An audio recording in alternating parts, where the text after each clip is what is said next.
Thank you for joining us. Today, we're excited to bring you a brand new show from the Onramp Media umbrella.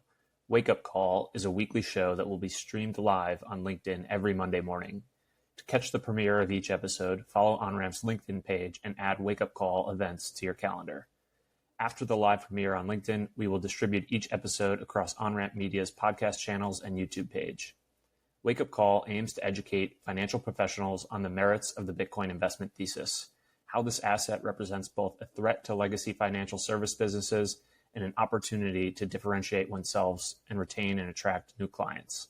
Hosted by Mark Connors, Onramp's head of global macro strategy, and Rich Kerr, Onramp's president of managed wealth, this show seeks to provide financial professionals the wake-up call they need, prompt them to have an open mind with respect to Bitcoin, rethink their prior assumptions, become more educated on the topic, and learn from others who are already farther down this path.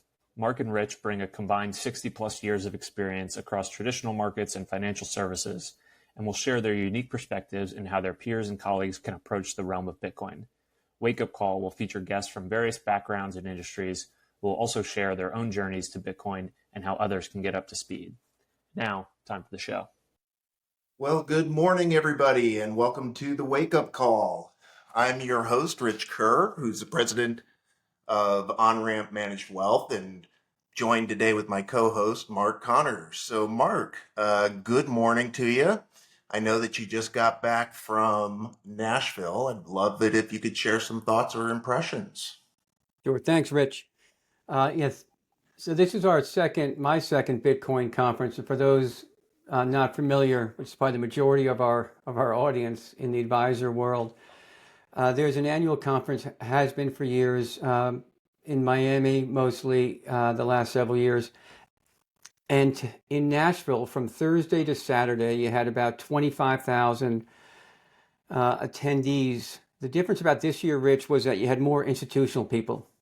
You know, some people lament the fact that BlackRock was there. You know, Fidelity's always been, a kindred spirit with the Bitcoin ethos. But there were three takeaways to cut to the chase on 25,000 people descending on the country music capital of the world. One was, it's the first time you've seen a Republican or Democratic national candidate attend. Last year you had RFK Jr. This year you had RFK. This year you had Donald Trump attend. So that got all the headlines. I think what was a little bit behind the headlines and not spoken about is that, as opposed to Bitcoin Conference 2022, which was a bull market, you had people in like rolling swimming pools on the back of trucks. It was kind of like almost a bacchanalia. This was relatively subdued still. And some people said, hey, we're in a bull market. Why isn't it frothy? And the answer is because it's not. We have not hit bull market phase yet. So even though you had Trump come and say, we're going to, first day in office, I'm firing Gary Gensler.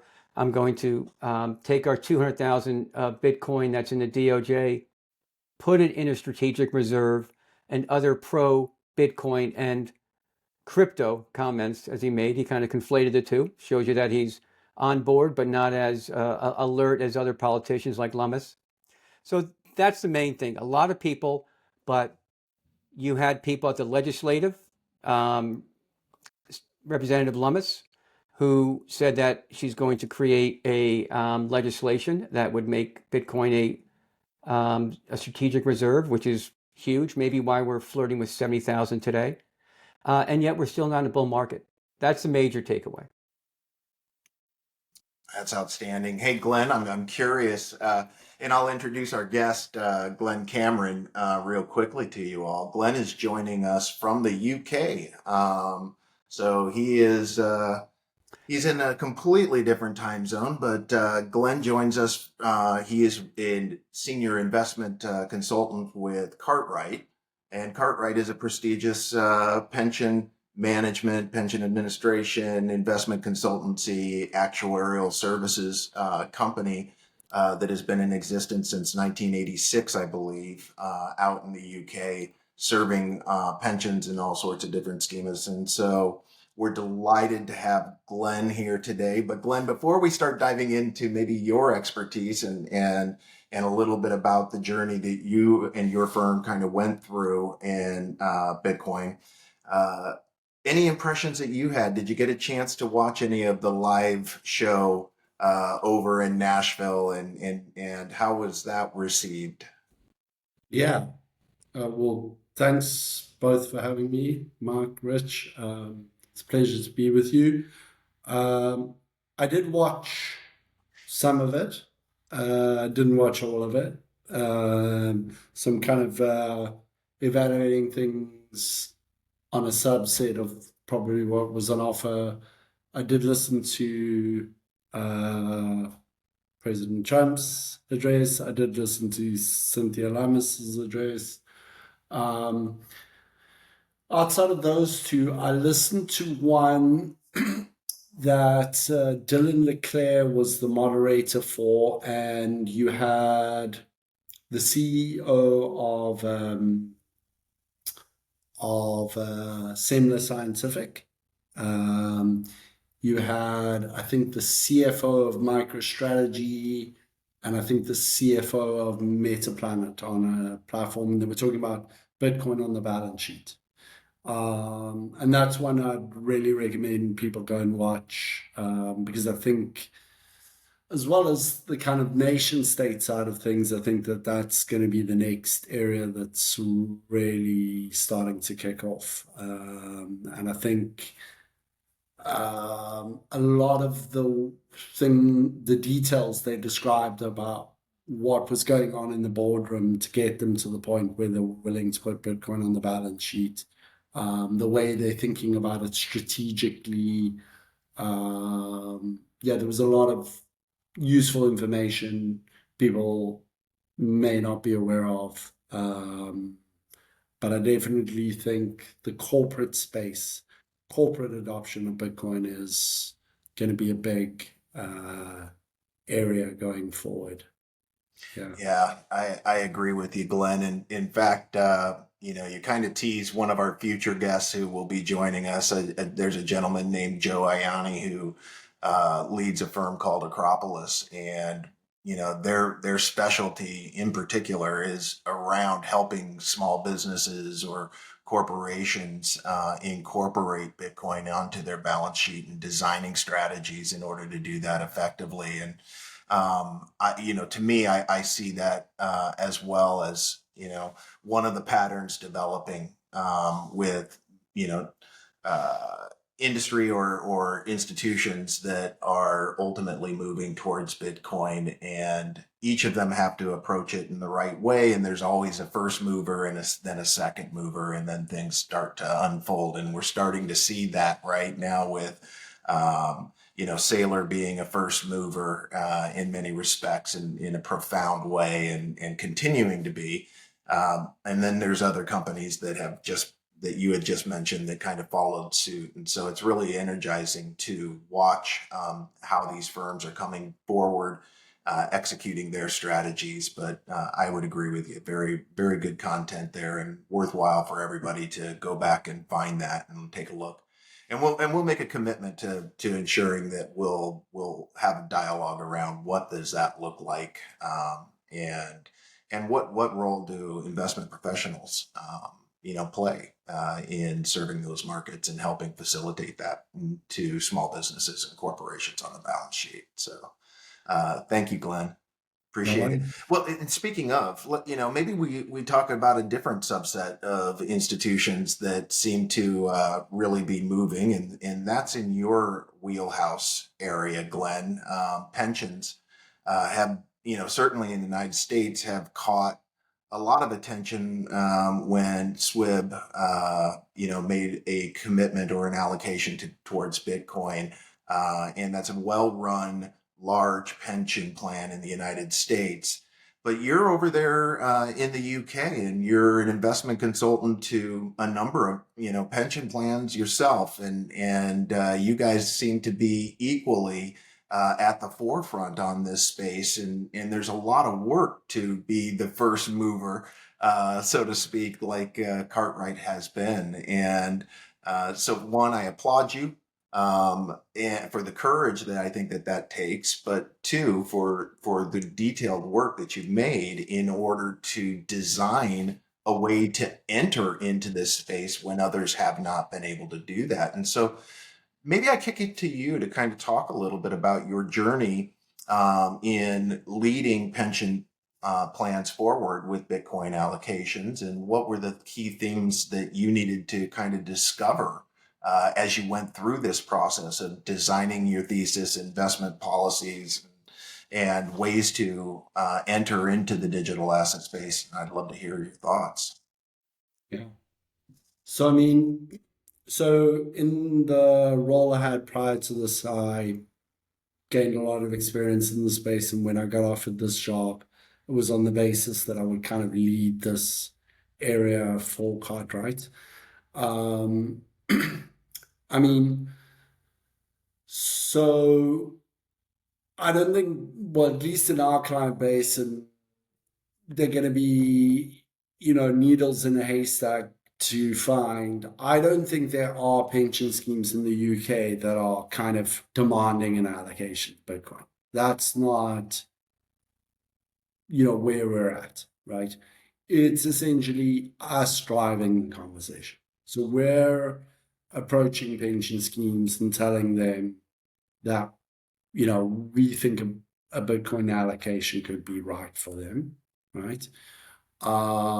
And there's certain criteria that we're using to identify those pension schemes.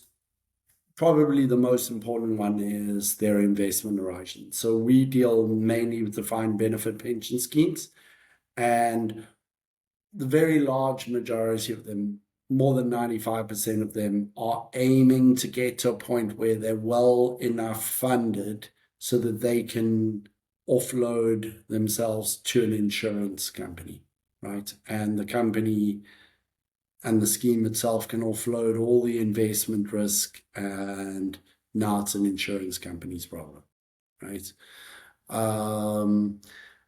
So if a pension scheme, if it looks like, based on our expectations, market expectations and things like that, that the pension scheme can get there in a year or 18 months, then immediately Bitcoin's off the table, right? So we kind of made a decision that it would need to be at least a full cycle, so 4 years, right, need to be the investment horizon before we would approach a pension scheme and suggest that situation. The other thing is the pension schemes are supported by sponsoring companies. So according to the regulations, if they're not well enough funded, the company has to reach into its bank account and make regular contributions to the pension scheme to get it back on track, right? But you don't want to be in a situation where you put so much pressure on the company that they end up falling over because they're the support for the pension scheme. So there's a balance to be struck there, right? So we don't want to be approaching pension schemes where the companies are strapped and that, if they make investments that don't pay off, it's going to be too burdensome. So we want pension schemes with what we call strong covenants, which is the covenant or the promise between the pension scheme and the company, or from the company to the pension scheme is strong, right? Those are kind of the two main criteria. But once we get to that point, then it's reaching out to them and, doing it in a way that's easy for them to say yes, right? So say, obviously Bitcoin's been in the headlines a lot. Admittedly, the coverage is both positive and negative. But when something's in the headlines as much as Bitcoin is, could be important, right? And we certainly think it is important. And what we'd like is just the opportunity, free of charge, for us to come in and do some education, right? And then we've got kind of like an hour and a half with questions where we kind of take them through the Bitcoin thesis and make them understand exactly what Bitcoin is and how it fits into a portfolio, what it does for a portfolio, and what makes it unique. And then we have much more in-depth training if they wish. So if questions come up like, how do I know there'll only ever be 21 million Bitcoin as a maximum supply? And the sort of nutshell answer is not going to cut it. Then we've got an entire presentation explaining the entire protocol in kind of a plain English way. If there are objections around on environmental grounds, right, we take them through, essentially we just give them the facts and let them draw their own conclusions. But ultimately by doing that, they can see that, the headlines aren't necessarily reflecting reality, right? And that Bitcoin can actually play a positive role, if you are a big proponent of the energy transition and, climate change and all that kind of thing. Well, even on those grounds, Bitcoin has a pivotal role to play in that space. Prime example would obviously be the ERCOT grid in Texas, with demand response and things like that. So we kind of explain all of those things to them and dispel some of the myths around that area. And then we also take them through the kind of social and societal implications of Bitcoin, not only in developed markets, or even less so in developed markets, but in developing markets, right? And what it's doing to fight against authoritarianism and preserve human rights and things like that around the world. And we show them various things. We mention CBDCs and the implications of those. Glenn, So can I ask a question? Yeah, of course you can. When you're in there, and because you piqued their interest, or not my interest, a memory of what a panel we had at the conference with Alex Gladstein of the Human Rights Foundation, and about the impact of how he sees Bitcoin helping other countries. I know advisors may like that, but isn't the focus really on, or pension funds, on satisfying their investment policy? How much are they worried about the investment policy, which is a long dated liability, serving those long dated liabilities, versus also the risk to their career? Meaning, like, on that duality of serving, even, are they willing to, do you see them sort of gulping, saying, it may help, but boy, I don't know if I want to, die on this hill or present this thing? And what hurdle do you get? What has helped you get them over that? Is it the economic benefit, or is it reducing their concerns about what you just said about it's not an energy issue, it's an energy benefit. It's not a criminal haven, it is actually transparent. Those two different vectors. So I'm gonna heavily summarize and paraphrase the regulations, but essentially the latest regulations here in the UK are that trustees have to consider environmental, social, and governance factors when they're making any investment, right? So unless you can clear the bar with that stuff, you ain't going anywhere, no matter what they think of the investment thesis, right? So if they've got objections on those grounds, you do need to deal with them, but that's not enough to get them to invest. Because like you say, particularly with, so you have two different types of trustees. Well, actually three. Okay, so you have employer nominated trustees, which are appointed by the company itself. You have member nominated trustees, which are nominated and appointed by the membership of the pension scheme to represent them. And the third type of trustee you have is a professional trustee, okay, which is a subset of the employer nominated trustees. But these are firms of trustees that basically will sit on 15 or 20 pension scheme trustee boards, and they do this as a profession. Wow. Right? Wow. And with those professional trustees, there is a natural conflict here because they have a career as a professional trustee, right? And so not everything they do may be based purely on investment or governance grounds or anything like that. It may also be based on how it's going to appear to others, right? And so that's definitely a challenge, right? Is, like, I'm not a member of this pension scheme. I just am a professional trustee on its trustee board. You're promising me all this upside, but I'm thinking about my own career, and I'm not going to get any of that upside. If this thing goes really well, I'm not going to get any credit for it. But if it goes really badly, so there's no upside and there's a lot of downside here for me personally, right? In a professional thing. But I think, so the way that I deal with that is I talk to them about, okay, so you're looking at the risk as one way, right? But the risk actually exists two ways, right?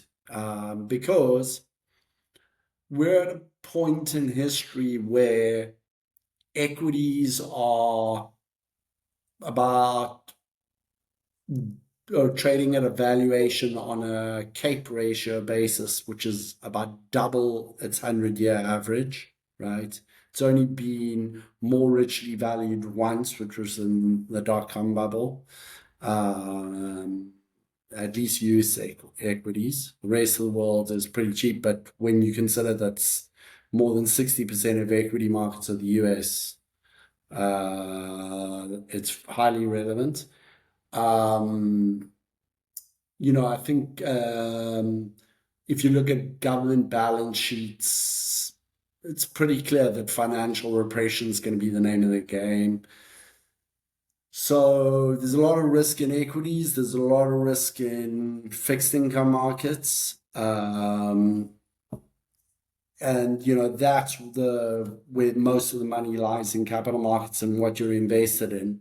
And if your peers start to realize something before you do, which is kind of an escape valve from this whole system, and money, as it has been for the last 15 years, starts flowing into this sort of pure monetary asset, right? This hard money, the sound money, right? And you don't have exposure to that asset in your portfolio, right? So what's happening is money's been taken out of the asset classes that are in your portfolio and being put into an asset class that isn't in your portfolio, right? Don't And say that too loud too often out loud. That's a scary, right? I mean, that if you had that visual, yeah, that might be quite the turning point. yeah, because the thing is, why are equities overvalued? Well, it's because every month, it happens in my case, right, is a certain amount of money pre-tax gets taken off my salary and put into a pension scheme, right? It's an automatic buy, right? It doesn't matter whether equities are overvalued, undervalued, or anything. You multiply that by hundreds of millions of people, right? It's just a place to park money because everybody knows, right? Sam, my boss, always likes to say there's only three things you can do with money. You can save money, you can spend money, or you can invest money, right? But the problem is, with the way the monetary system works today, you can't save money, right? You cannot take your money and put it under your mattress, right? If you do that, it's not going to be worth very much by the time you want to spend it in 20 years, right? So you're forced to either spend it or invest it, right? So that is what people are doing. They're spending and automatically investing their money. But the equity premium to its long-term historic valuation it's now trading at double that valuation, right? And what that's reflecting is that equities contain a monetary premium. So we're not just buying equities anymore for the investment return, like the actual income yield or the free cash flow yield from those assets. We're using them as a form of money, right? And so they contain this massive monetary premium, which is half of their value, right? And when you've got an asset, which is a pure monetary asset, right, which is where a monetary premium belongs, and more people every day are realizing that, right? It makes sense for them to take money from a place where they aren't getting a proper yield, income yield, right? And put it into a pure monetary asset, right? And so you can be first to realize it or you can be last to realize it, right? But the value is going to be sucked out of where it doesn't belong and put into somewhere where it does belong. And you know what? Bitcoin's like less than 0.5% of a global portfolio in terms of all the assets in the world, right? So you don't need a lot of exposure, right? You just need some exposure so that as people realize this, you ride that wave to the top. But if you wait until, if you're the last person that's realized it, right, you're going to end up having to take 20 or 30% of your assets and put it into this thing. And you're not going to have had the benefit of, you know, being ahead of the curve, realizing things before people, you know, before it's essentially all priced in. That is the opportunity. That is the alpha.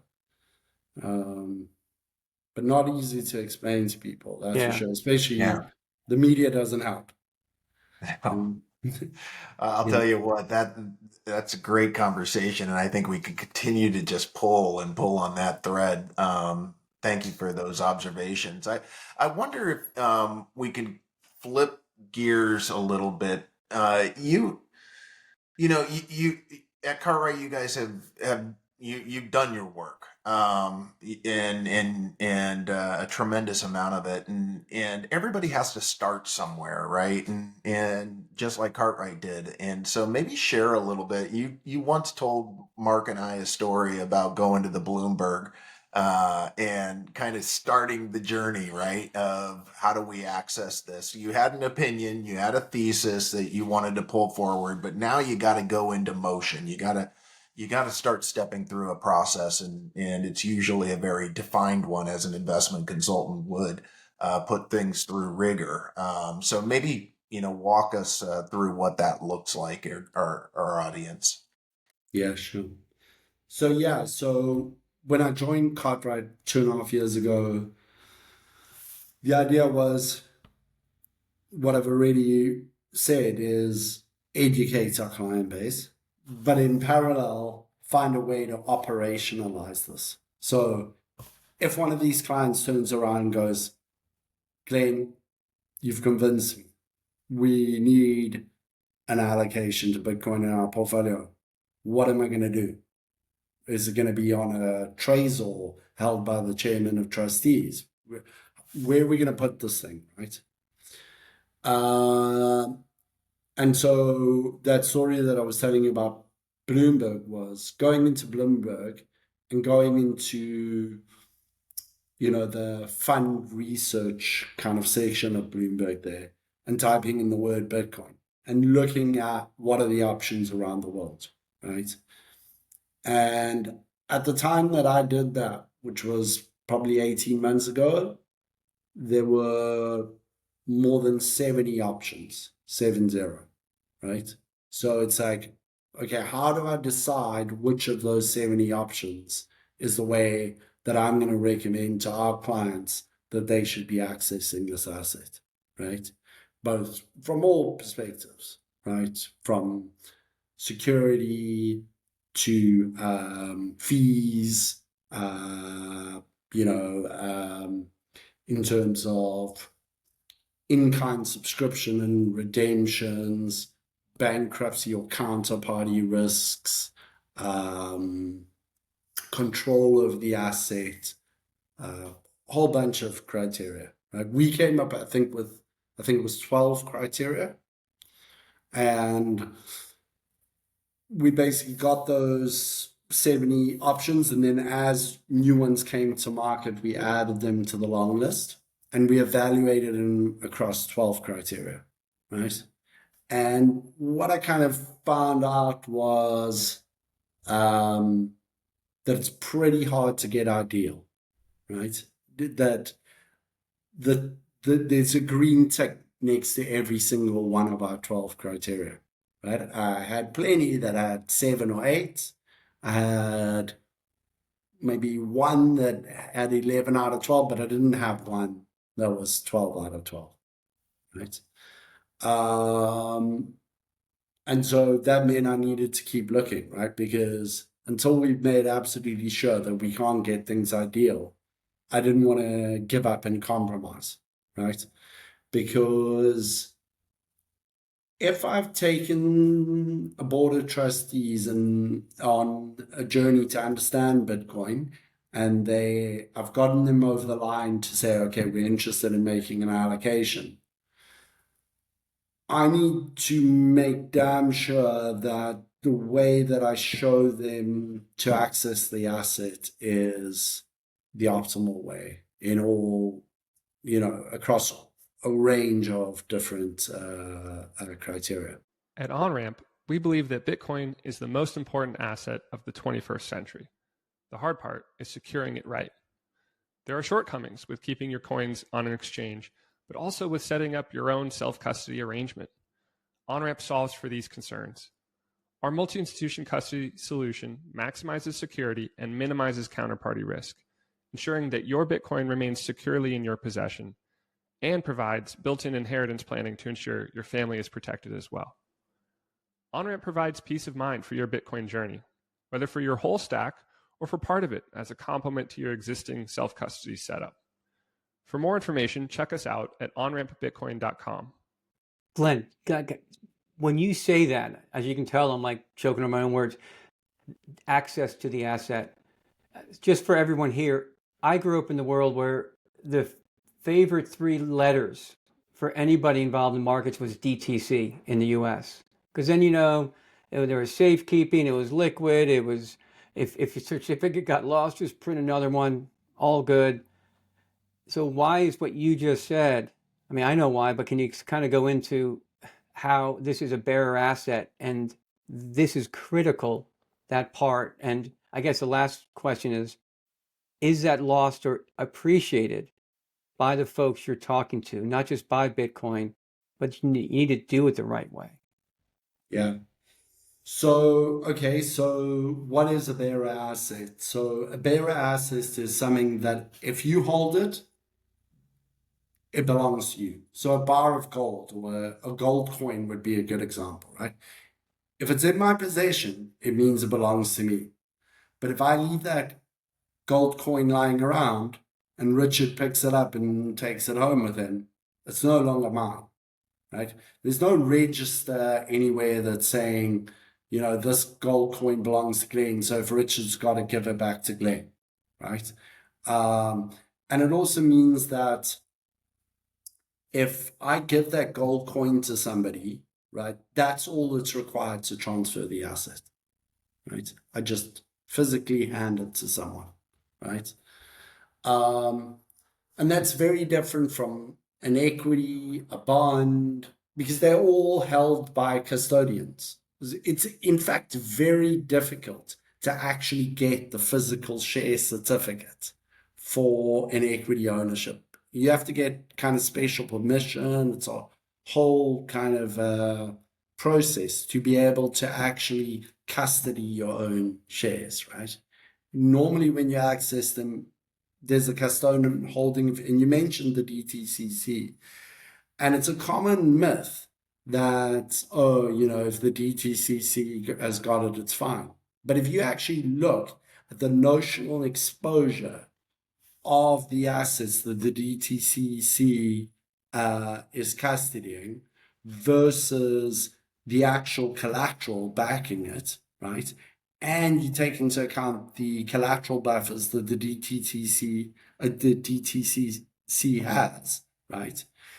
The notional exposure is in the multiple trillions, right? The collateral backing it is a tenth of that, right? And the capital buffers that the DTCC has in case, major counterparties default is nowhere near enough to cover all of that. And the if you actually delve down into the nitty gritty of the legislation and the contracts and all of that kind of thing, what you realize is that in a systemic event where, like a GFC type of event, if, like a clearinghouse went down because a major counterparty defaulted or something like that, you would end up as an unsecured creditor, even as a major equity fund manager or whatever, right? So How many people understand that you're talking to, you think? Because obviously, hardly anyone. Yeah. You really gotta go down the rabbit hole and the stuff, and you gotta read a lot. And there are people who've kind of laid it out neatly. But yeah, people just do all of these, set up all these, they'll invest in a equity fund. They don't even know who the custodian is most of the time, right? But they're certainly not. The difference between a bearer asset and a non-bearer asset is that with a bearer asset, if it's in your physical possession, there's no counterparty risk because somebody else isn't holding it on my behalf. So, but with all of these assets in the traditional finance system, there's counterparty risk everywhere because somebody's holding the assets on behalf of the beneficial owner of the assets, right? But with Bitcoin, so in my personal capacity, I own Bitcoin, right? I can buy Bitcoin and I can custody it myself, right? I can do that on a collaborative basis, or I can do it on an individual basis. But I can't go and buy shares in Nvidia and have them in my personal custody, right? With gold, I suppose it can buy gold coins and stuff like that. But then the problem is that, the transaction costs there are really high. Like if I buy a gold coin and then I immediately turn around and sell it, it's going to cost me 5 to 10% of the value of what I've invested to do the round trip. With Bitcoin, I can buy it, custody myself, and sell it. And, the transaction costs are going to be negligible, almost zero. So in my opinion, it's the only asset that you can actually hold with zero counterparty risk, right? Like in a meaningful way. Like if you want to hold $1 billion worth of Bitcoin, right? Unless you're going to actually dig your own vault in your ground and hire security guards and stuff like that, you're going to hold it through some sort of fund vehicle, right? And then somebody else is holding it for you. Do they have the gold that they're holding for you? Are they lending it out? There are all these types of kinds of things that you need to take into account. And so that's one of the huge benefits of Bitcoin.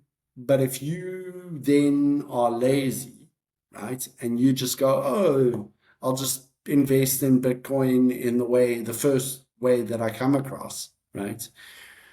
You essentially get rid of that attribute plus a whole lot of other attributes that are really valuable about Bitcoin because of the way you've decided to access the asset. Yeah. So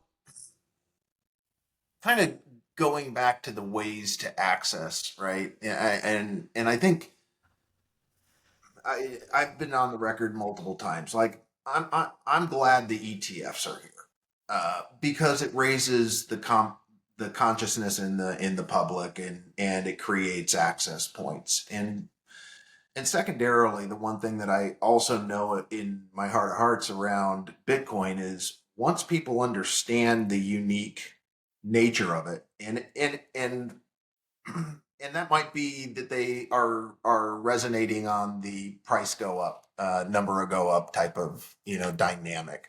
It's fine. If that's what they want, that triggers them to say, oh gosh, I need to go down the rabbit hole just a little bit more. What is this? Why is it so outperforming in my portfolio? And I think end clients will ultimately start, raising the bar towards education. Meaning they're going to go back to their advisor and say, what is this? Wow. Why do we have it in our portfolio? How does it operate? How did you come to this conclusion? Or conversely, why don't we have it in the portfolio? How are we missing out on this? And so I think that there's a dynamic there that will lead end clients to actually do their own research and become even more educated around Bitcoin as it, regardless of the way that they arrive to it. And so my hope is that once that happens, right, people start looking at the ETF structure a little bit differently and saying, okay, well, is this the right way for me to own Bitcoin? Because, or maybe the better question is, do I really own Bitcoin, or do I simply have a proxy? And that might lead to another interesting conversation along the way, and then ultimately capital gains implications. I own the ETF now. I need to get out of it in order to go over to Bitcoin itself and have ownership of it. Why did you at Cartwright not go down maybe that easy button path with ETFs? Why did you go down a different path with ownership assurances and things on that nature for clients? I guess maybe is my question. Yeah. So yeah, it's a good question because BlackRock have got an ETF. Well, it's BlackRock. It surely must be, the best way to invest in Bitcoin. Surely, if you can invest in Bitcoin through BlackRock, isn't it the best way to do it? Or Fidelity, or Franklin Templeton, or Invesco, right? But so I was working back in 2008, right? And I know that if I had a crystal ball and could see what was coming, I didn't see what was coming. But the things that happened on certain days there with, major global banks down 60, 70% in a single day, right? Just absolutely, it was just carnage, right?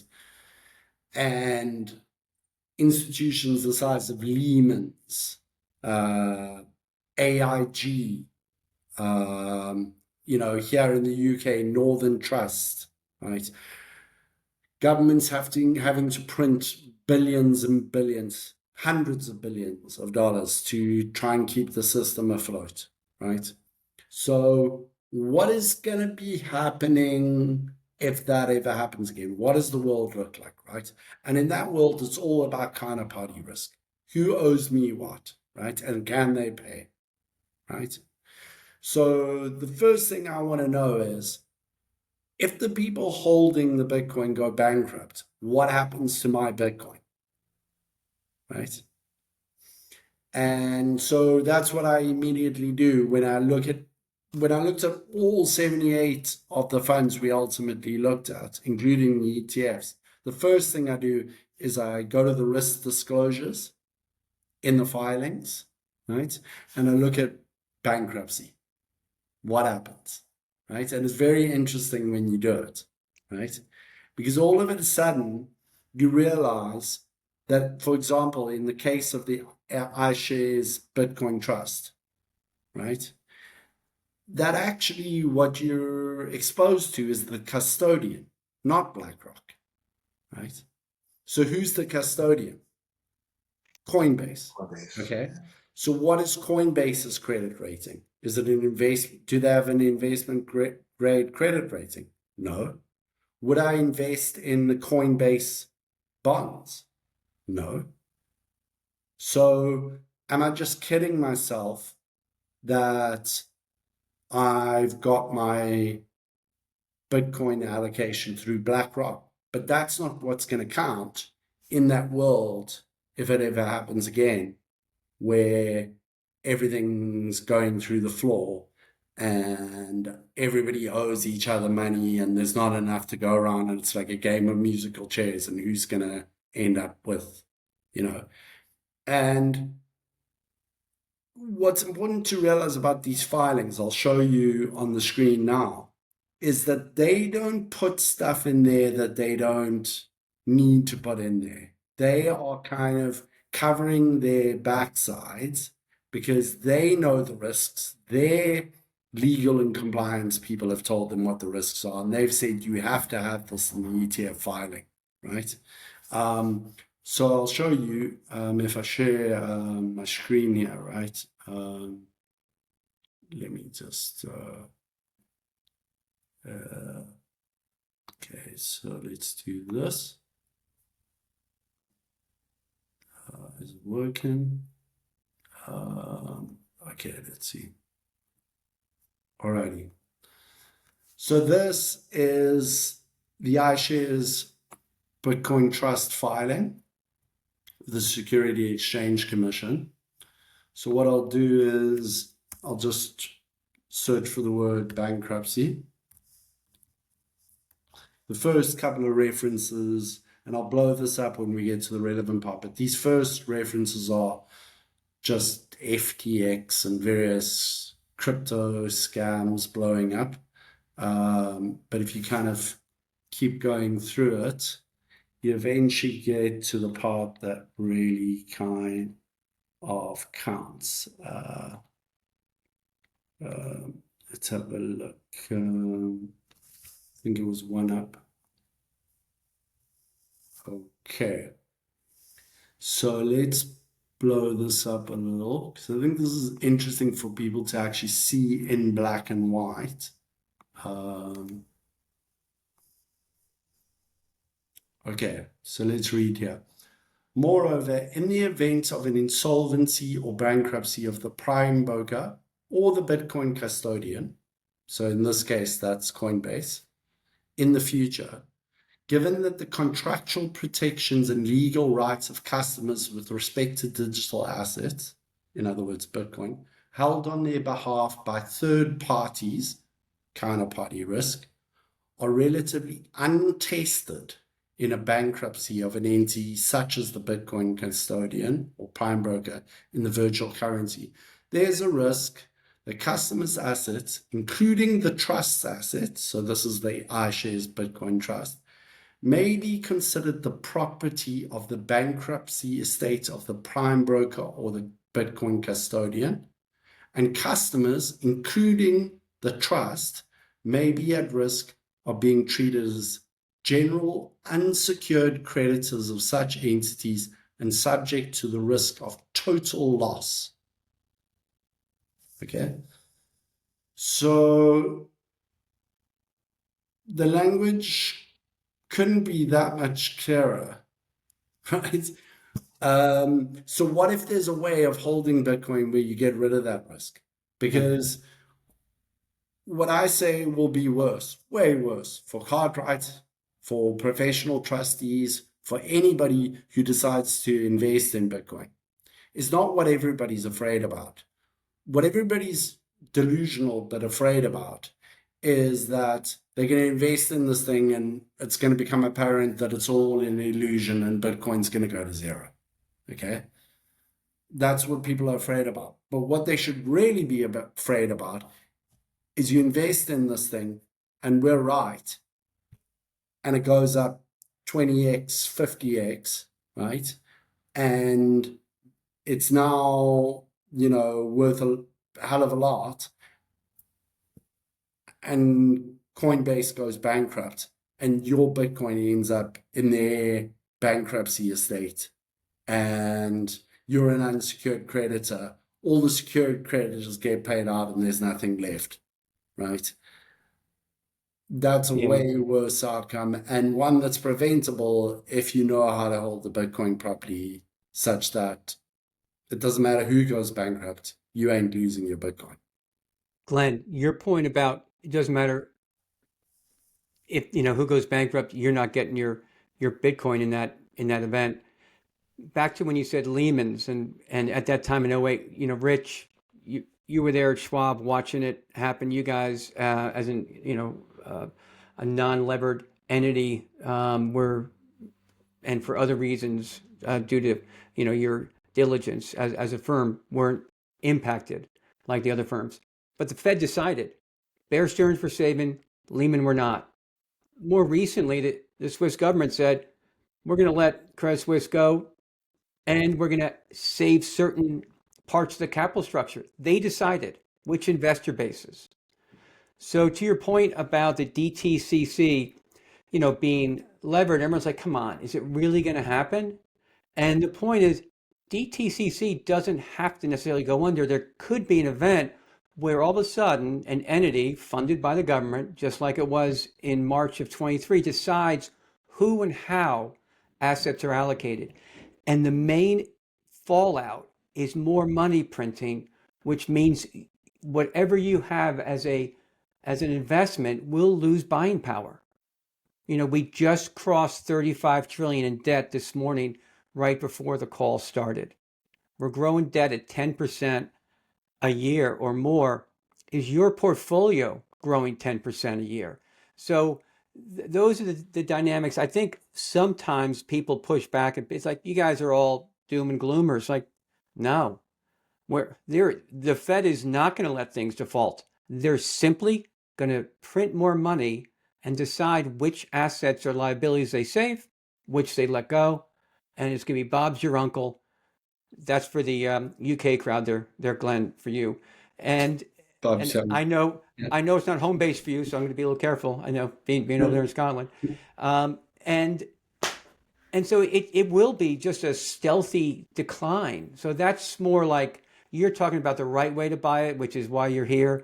And, Rich and I are just sort of, I'm not going to speak for you, Rich, but I saw the problem in TradFi, and I don't want to end it, but I want to reiterate the reason why Bitcoin is getting the attention of treasurers, like you mentioned, who are now putting it on balance sheet. I don't put any credence in politicians, but investors and asset managers know to save the house, they got to have some. So, Yeah. I mean, I definitely think that the people who've got Bitcoin at some point in the future are going to be glad they have it. That actually kind of is linked to another point, which is if you invest in those ETFs, it's dollars in, dollars out. You ain't getting any Bitcoin out of those things, right? And it's kind of a nonsensical way to invest in Bitcoin, in my mind, because you're investing in an ETF structure. And so I always go to the limit, to the extreme with things. What would happen to Bitcoin if 100% of people access the Bitcoin through the ETF? Would Bitcoin have any chance of becoming what it promises to be? No, of course not. So why invest in a way that's kind of against the investment thesis of Bitcoin, right? You want to be able to actually use the asset operationally, like a corporate treasurer would, like a big charity that's trying to get money into an authoritarian regime or a place where there's been a natural disaster. They need to get money to, where it needs to be quickly, but the traditional financial system won't let them send money into that country or whatever. But now you've got an ETF, right? You can't send units of an ETF into an authoritarian country, right? And it's, I mean, I'm not saying that it's not a good thing that the ETFs exist and and whatever, but ultimately when you're dealing with pension schemes and stuff like that, you're not looking for okay. You want everything to be the Rolls-Royce version of how to do it, right? And for me, the ETFs don't cut it, right? For a whole bunch of reasons, we haven't got into yet, but there are others. Yeah. Well, I'll tell you, for our audience that is stick around with us for a little bit longer than what we might normally go, what Glenn has been talking about is just fascinating. I think we could sit here for another hour, 2 hours, and just talk to you about your due diligence and your perspectives around risk. What really is the risk, and I think you're hitting on a number of things that hopefully will allow our audience to think a little bit differently and go down that path a little bit further. But we have been working on at Onramp a case study that kind of helps showcase a way that Cartwright might have gone through a process and some of the evaluation criteria and why. Most importantly, I think it's the why it's important element. When you're defining all of the criteria that makes a decision to actually make an investment on behalf of whomever your clients are, you want to make certain that you understand why it's really important. And I think Cartwright, I want to applaud your firm. I think that they've done a fantastic job of creating these definitions and sussing them out. To say, okay, what is the right way? What is the best way to minimize single party failure or counterparty risks? And, what in the event of worst case outcome, right? I mean, what you're trying to do is build a bulletproof institutional grade solution from end to end, right? That allows your clients to benefit from Bitcoin, not just as a price proxy, but for the future potential of its application and ownership of the fundamental asset. And so, kudos to you on the custodial journey, everything that you've done. This white paper is going to be, I believe, Mark, correct me if I'm wrong, released later this week by Onramp. And it will detail the full due diligence process that Cartwright has gone through. It's a way for you to think about how it fits into your firm. And, maybe you come up with different, criteria, and we'd always be interested in hearing, what those criteria were. But that being said, we encourage you to go in, sign up this week if you can for our weekly Onramp Research and Insights newsletter. And if you do go into the onrampbitcoin.com and sign up for that newsletter, we will make sure that you are the first to get this paper. And so we encourage you to do that. But in the meantime, I just want to say, Glenn, thank you for coming on and sharing a little bit of your insights. It's clear to me, and I bet Mark too, that you are a deeply researched individual in the space and have done your homework. So we appreciate you helping point out ways that others might be able to follow. Mark, any closing thoughts? Nope. Echo what you say, Rich. Glenn, you and Cartwright have done the work. It's demonstrated in what you've shared, and that we will reshare out in that doc send if people hit us up on the website. It's there. Don't listen to us. Do the work, and then just be curious, because things are changing a bit here. Thanks a lot, guys. Thank you, Glenn. Thanks, Rich. Thank you, Glenn. Thanks. Bye-bye. Thanks for listening to this week's episode of the show. If you found the information valuable, please share the episode with a friend or leave a rating on your favorite podcast app. All the links we discussed in today's show will be in the show notes inside your podcast app. Before we finish, a quick reminder that Onramp Media is for informational and entertainment purposes only, and nothing should be construed as investment or legal advice. Regardless of where you are on your Bitcoin journey, we'd love to hear from you. Visit onrampbitcoin.com/contact to schedule a consultation with one of our private client advisors.